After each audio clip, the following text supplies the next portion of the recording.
صحابہ رضی اللہ عنہم اجمعین نے عرض کیا من اکیس الناس واحزم الناس، یا رسول اللہ سب سے بڑا سمجھدار عقل مند انسان کون ہے؟ آپ نے فرمایا اکثرہم ذکرا للموت واستعدادا للموت، سب سے بڑا سمجھدار عقل مند وہ ہے جو موت کو سب سے زیادہ یاد رکھتا ہے اور سب سے زیادہ موت کی تیاری میں لگا ہوا ہے۔ یہ سب سے بڑا سمجھدار ہے، سب سے بڑا عقل مند ہے۔ آپ نے فرمایا کہ یہی ہیں وہ لوگ جو دنیا آخرت کی عزتوں کو لے گئے۔ میرے بھائیوں اور دوستوں، کل نفس ذائقۃ الموت، ہر جان نے موت کا ذائقہ ضرور چکھنا ہے، موت آ کر رہے گی۔ قل ان الموت الذی تفرون منہ فانہ ملاقیکم ثم تردون الی عالم الغیب۔ اے نبی جی آپ فرما دیں بے شک وہ موت جس سے تم بھاگتے ہو وہ تمہیں آ کر پکڑ لے گی۔ اینما تکونوا یدرککم الموت ولو کنتم فی بروج مشیدہ، مضبوط قلعوں میں بھی چھپ جاؤ موت پھر بھی آ کے رہے گی۔ اور موت کوئی عام چیز نہیں ہے۔ ان للموت لسکرات اللہم اعنی علی سکرات الموت۔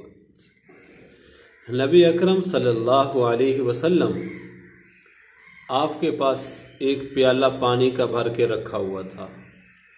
آپ صلی اللہ علیہ وسلم بار بار اس میں ہاتھ ڈالتے، اپنے جسم پہ چھڑکتے اور فرماتے تھے اِنَّ لِلْمَوْتِ لَسَکَرَاتٍ، موت بڑی سخت چیز ہے، موت کی بڑی سختیاں ہیں۔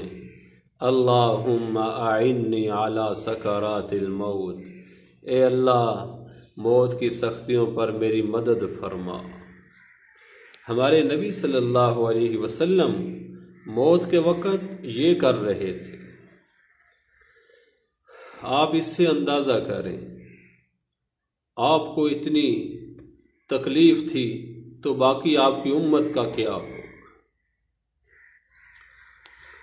حضرت موسیٰ علیہ السلام سے اللہ تعالیٰ نے پوچھا موت کے بعد، اے موسیٰ موت کو کیسا پایا؟ دو روایتیں آتی۔ حضرت موسیٰ علیہ السلام نے عرض کیا اے اللہ میں موت کی ایسی تکلیف تھی جیسے زندہ بکری کی کھال اتاری جا رہی ہو۔ زندہ بکری کی کھال مرنے کے بعد تو پتہ ہی نہیں چلتا، ذبح کرنے کے بعد تو پتہ ہی نہیں چلتا، زندہ کی کھال اتارنا بڑا تکلیف دہ ہوتا ہے۔ حضرت موسیٰ علیہ السلام نے عرض کیا اللہ ایسے جیسے زندہ جانور کی کھال اتاری جا رہی ہو۔ دوسری روایت میں آتا ہے اے اللہ میں موت کو ایسے دیکھ رہا تھا جیسے کسی پرندے کو پکڑ کر دیگ میں ڈال کے اس کو آگ کے اوپر رکھ دیا جائے، اوپر سے ڈھکن بند کر دیا جائے، نہ وہ اڑ سکے اور نہ اس کی جان نکلے۔ موت ایسی بڑی چیز ہے جس موت سے ہم بے فکر ہو کے گزارا کر رہے ہیں، جس موت سے ہم بے فکر ہو کے پھر رہے ہیں، فکر ہی نہیں، پریشانی ہی کوئی نہیں موت کی۔ اور کیا فرمایا حدیث پاک میں تموتون کما تحیون، جیسے زندگی گزارو گے ویسے مرو گے۔ تموتون تحیون، تموتون کما تحیون، تحشرون کما تموتون، جیسے مرو گے ویسے اٹھائے جاؤ، جیسے زندگی گزارو گے ویسے مرو گے، جس حالت پہ مرو گے اسی حالت پہ قیامت والے دن اٹھایا جائے۔ جس چیز کو بولتے ہوئے زندگی گزری، موت کے وقت بھی وہی زبان پہ آئے گا۔ ایک آدمی مر رہا تھا، اس کو لوگ کہہ رہے تھے لا الہ الا اللہ کہو، وہ کہتا تھا شراب کا گلاس مجھے بھی پلاؤ خود بھی پیو۔ ایسے ہی ایک آدمی مر رہا تھا، اس کو لوگ کہہ رہے تھے لا الہ الا اللہ، وہ کہہ رہا تھا 2 روپے 3 روپے۔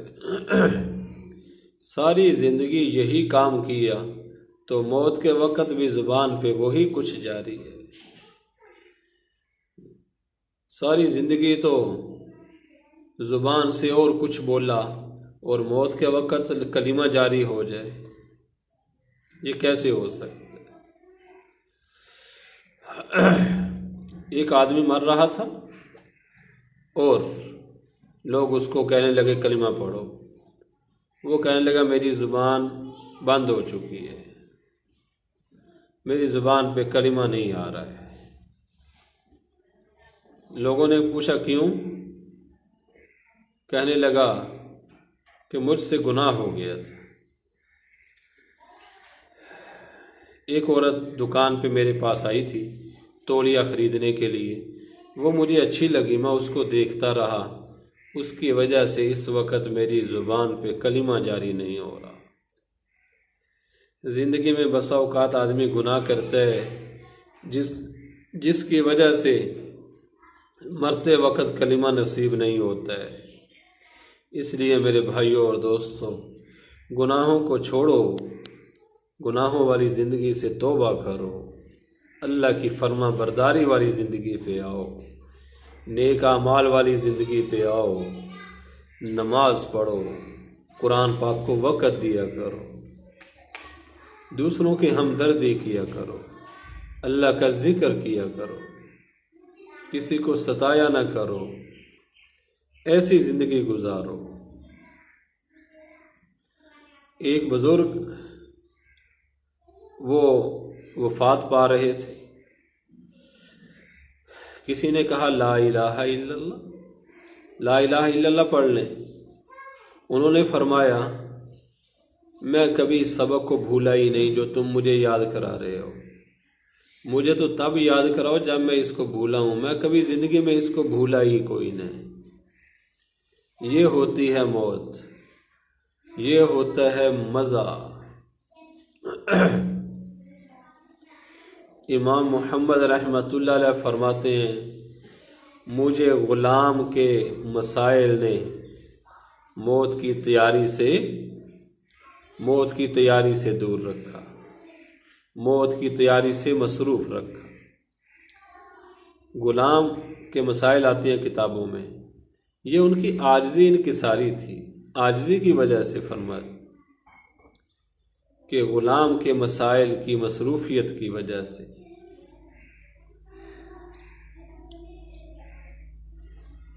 ایک بزرگ عالم بادشاہ نے سزا کے طور پہ شیر کے آگے ڈال دیا کہ شیر اس کو کھا جائے، لیکن شیر جسم وغیرہ کو چاٹتا رہا لیکن کچھ کہا نہیں۔ لہذا اس نے ظالم بادشاہ نے کہا کہ چلو اس کو لے جاؤ، ہمارا مقصد تو تھا کہ شیر اس کو کھا جاتا۔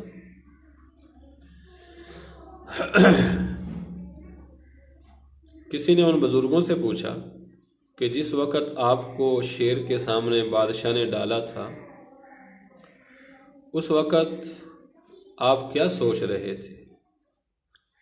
انہوں نے فرمایا میں اس وقت یہ مسئلہ سوچ رہا تھا کہ شیر کا لعاب، منہ کا پانی وہ جہاں پہ لگاتا ہے وہ پاک ہوتا ہے یا ناپاک ہوتا ہے۔ میں اس وقت یہ مسئلہ میرے ذہن میں گھوم رہا تھا کہ شیر کا جوٹھا پاک ہوتا ہے یا ناپاک ہوتا ہے، اس کا لعاب پاک ہوتا ہے یا ناپاک ہوتا ہے۔ کتا ویسے پاک جانور ہے لیکن اس کا لعاب ناپاک ہے، لعاب کپڑے پہ لگ جائے تو کپڑا ناپاک ہو جاتا ہے، اگر منہ کا لعاب نہ لگے ویسے کتا لگتا رہے تو وہ کپڑے پاک رہتے ہیں، لیکن ہاں جب گیلا کتا ہو، کتا پانی میں بھیگ کے آ رہا ہو، وہ لگ جائے تو پھر کپڑے ناپاک ہو جائیں گے۔ سوکھا کتا وہ اس سے کپڑے ناپاک نہیں ہوتے، اور اگر کتے کا لعاب لگ جائے کپڑے کے ساتھ پھر بھی کپڑے ناپاک ہو جاتے ہیں۔ جنہوں نے موت کی تیاری کی انہوں نے ایسی تیاری کی، اللہ اکبر، کیا بات ہے۔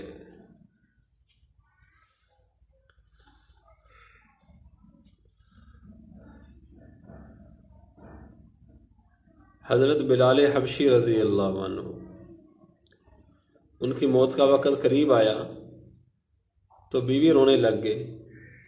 پوچھا کیوں روتی ہو؟ کہا آپ کی جدائی کی وجہ سے۔ فرمایا رونے کی بات نہیں، محمد صلی اللہ علیہ وسلم سے ملیں گے اور آپ کے صحابہ سے ملیں گے۔ اس لیے میرے بھائیوں اور دوستوں، موت کی تیاری میں لگو، دوسروں کو لگاؤ، مرنا نہ بھولو، نماز نہ پڑھنا یہ مرنے کو بھولنے والی بات ہے، نماز کی پابندی نہ کرنا یہ قبر کو بھولنے والی بات ہے، نماز کی پابندی نہ کرنا یہ قیامت کے دن کو بھولنے والی بات ہے۔ قیامت کا دن ایسا سخت دن کہ پسینے نیچے سے اوپر کو جا رہے ہوں گے، نیچے سے اوپر کو۔ ویسے عام طور پہ پسینہ اوپر سے نیچے کو، اس دن پسینے نیچے سے اوپر کو۔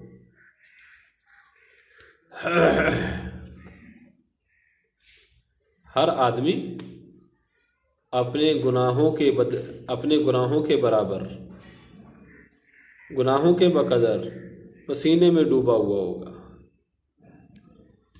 کسی کا پسینہ پاؤں تک، کسی کا گھٹنے تک، کسی کا پیٹ تک، کسی کا گردن تک، کسی کا منہ میں جا رہا ہوگا، منہ میں پسینہ جا رہا ہوگا، لگام کی طرح منہ میں جا رہا ہوگا پسینہ، گناہوں کے بقدر۔ اللہ کی بارگاہ میں توبہ کریں، توبہ کریں، توبہ کریں، توبہ کریں، دوسروں سے کرائیں، اپنے گھر والوں سے کرائیں، جہاں بیٹھے توبہ کی دعوت دیں۔ ارے توبہ کر لو اللہ کی بارگاہ میں، توبہ کا دروازہ کھلا ہے، اس سے پہلے کہ بند ہو جائے۔ ہر بندے کی توبہ کا دروازہ کھلا ہے، اللہ نے کھلا رکھا ہے۔ جتنے گناہ کیے اللہ فرماتا ہے میرے بندے آ جا میرے در پہ اور توبہ کر لے، میں ساری معاف کر دوں گا۔ مجھے کوئی پوچھنے والا نہیں، اللہ تعالیٰ کو کون پوچھ سکتا ہے؟ وہ وراء الورا ہے، اس کی بخشش کی کوئی حد نہیں، اس کی رحمت کی کوئی حد نہیں، اس کی محبت کی کوئی حد نہیں، اس کی شفقت کی کوئی حد نہیں، اس کے خزانوں کی کوئی حد نہیں، اس کی عظمت کی کوئی حد نہیں، اس کی بڑائی کی کوئی حد نہیں، اس کی الوہیت کی کوئی حد نہیں، اس کی ربوبیت کی کوئی حد نہیں۔ وہ ہمیشہ سے ہے، ہمیشہ رہے گا۔ اس اللہ کی بارگاہ میں توبہ کریں۔